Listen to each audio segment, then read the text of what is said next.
Bismillahirrahmanirrahim. Assalamu alaikum. Dear students, material for first position in board, part 21. आज आपके लिए grammatical terms लेकर आया हूं क्योंकि इसमें बहुत एम्बिग्यूटी पाई जाती है। बहुत सारी ऐसी चीजें हैं जो आम फैम अंदाज में नहीं एक्सप्लेन की जाती, तो बड़े सिंपल वे में मैं आज बता रहा हूँ। मैं स्टार्ट कर रहा हूँ। कुछ तो चीजें बड़ी कॉमन है आम सी, जैसे नाउन है, वर्ब है, कंजंक्शन है, इंटरजेक्शन, ये छोटी छोटी चीजें आम पता है। मैं सबसे टिपिकल चीजों पे आ रहा हूँ। देखिए, नंबर 1 है कंक्रीट नाउन। कंक्रीट नाउन ये मटेरियल नाउन भी होता है, जैसे पर्सन नजर आता है, आप उसको टच भी कर सकते हैं। एनिमल है, कोई ऑब्जेक्ट है, ठीक है ना।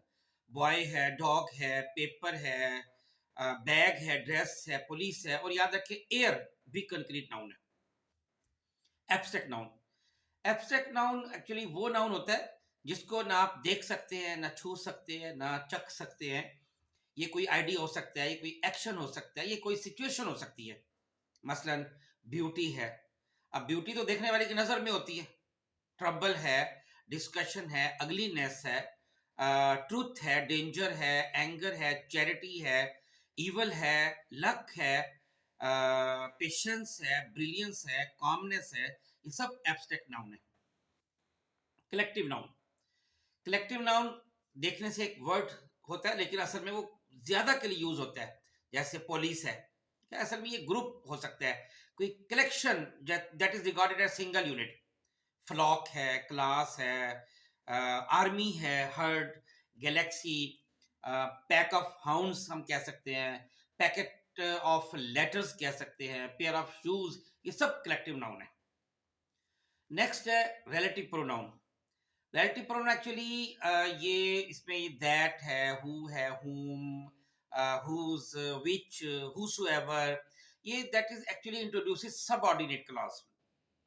इसकी एग्जांपल मैं यूं दूंगा कि ही इज विलिंग टू पे for the best that is available. अब ये जो दैट है यहाँ पे, ये रिलेटिव प्रोनाउन है। ये एक्चुअली पहले से जो कोई मेंशन चीज होती है ना, उस नाउन को ये एक्चुअली ये रेफर कर रहा होता है। जैसे ना, ही इज विलिंग टू पे for the best that is available, तो ये पहले को तो चूंकि नाउन को ये रिप्रेजेंट कर रहा है, बता रहा है, उसको एक्सप्लेन कर रहा है, लिहाजा ये रिलेटिव प्रोनाउन है जो रिलेशन कायम कर रहा हो। नेक्स्ट है इम्फेटिक प्रोनाउन। इम्फेटिक प्रोनाउन और रिफ्लेक्सिव प्रोनाउन दो करीब करीब होते हैं। ये सब है वही है, himself, my self, your self, our self वगैरह। तो जो इम्फेटिक प्रोनाउन है, ये सब्जेक्ट के बाद इस्तेमाल होता है मोस्टली।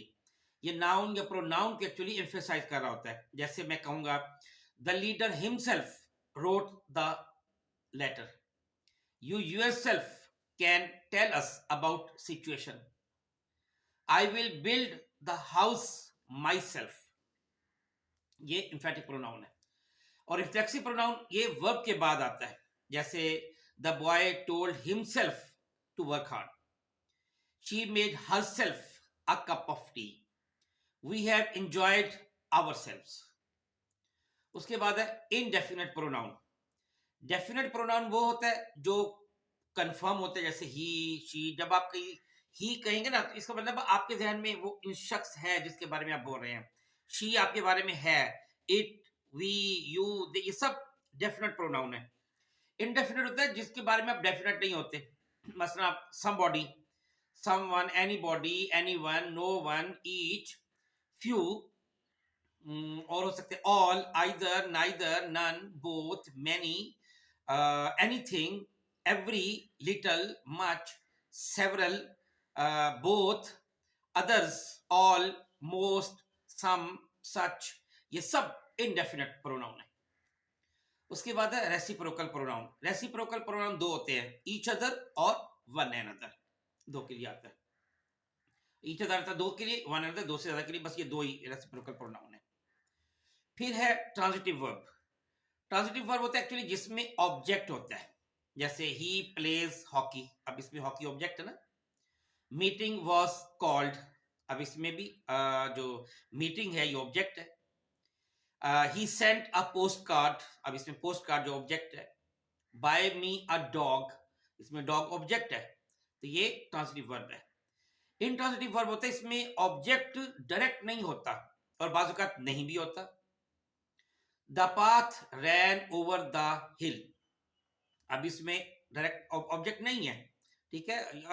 हिल के बारे में आप कह सकते हैं लेकिन ये डायरेक्ट नहीं है, तो ये इंट्रांजिटिव वर्ब है। इसी तरह I washed, dressed and went out, ठीक है।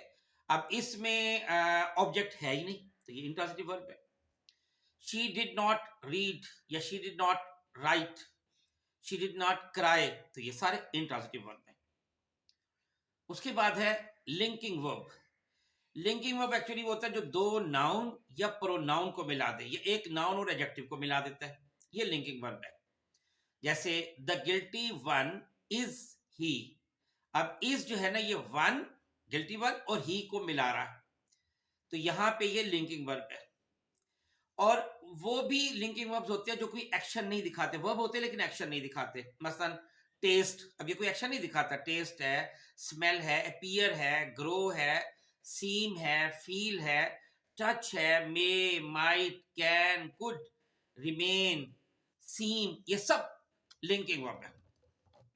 उसके बाद नेक्स्ट हमारा है प्रेजेंट पार्टिसिपल। दो होते हैं, एक प्रेजेंट पार्टिसिपल, एक जेरेंड, दोनों आईएनजी फॉर्म है।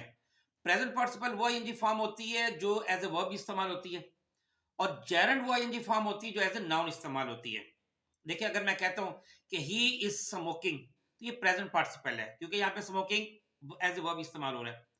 अगर मैं कहूंगा smoking is bad for health, smoking is injurious for health, तो यहाँ पे ये नाउन के तौर पे इस्तेमाल है, ये जेरेंड है। उसके बाद जो हमारा इसमें एक चीज थोड़ा सा याद रखें कि जेरेंड जो है ना, ये कुछ वर्ब्स के बाद भी इस्तेमाल हो सकता है। मसलन enjoy, fancy, discuss, dislike, finish, mind, suggest, recommend, keep, avoid। मिसाल तौर पे मैं इसकी एक सेंटेंस बोलता हूं कि he keeps swimming all night। अब यहां पे ये जेरेंड है जो वर्ब के बाद इस्तेमाल हो रहा है।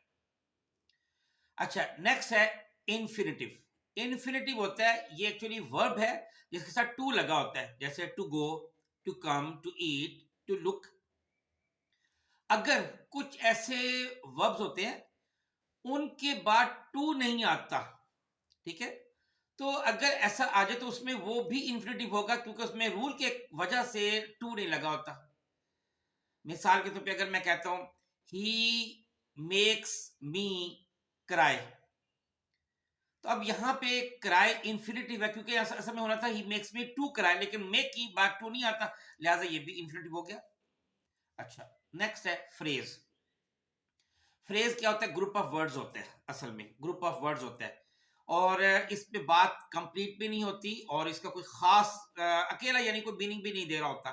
जैसे अगर मैं सिंपल इतना बोलूं गोइंग थ्रू द जंगल, अब इसमें कोई बात पूरी नहीं हो रही, जंगल में से गुजरते हुए।